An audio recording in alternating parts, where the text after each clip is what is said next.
So the sound sensor is like whenever the sound waves hits the diaphragm of the microphone, it generates an analog output, and this output is then converted to digital signal using op-amp.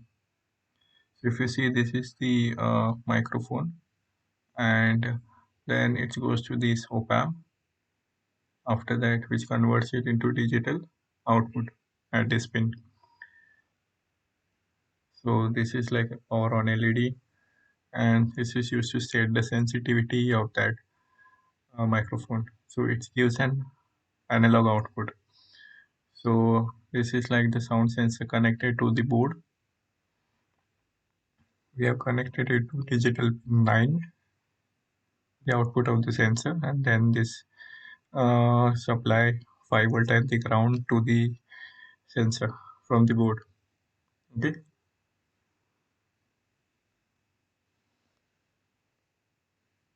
Now, like I did the connection as mentioned before.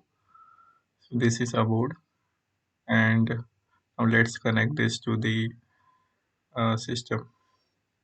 The power is on both board and the sensor.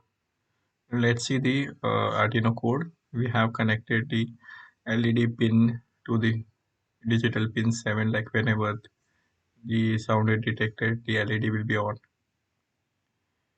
And these are like the pin is set to output, and the sensor pin is like input to the microcontroller.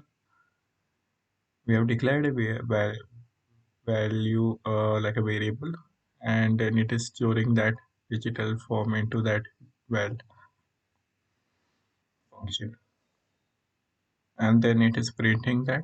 So whenever the value will be high, so it's like it will be printed sound detected, and the LED pin will go high, so indicate that the sound is detected.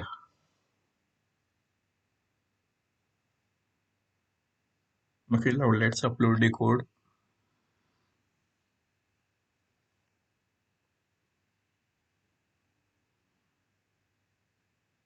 Yeah, so we're done uploading. Let's open the serial monitor. If you see, we are getting 0, and like it is not detecting any sound. Like let's clap with our hands. So now if you see, the sound detected came up, and also the LED was high.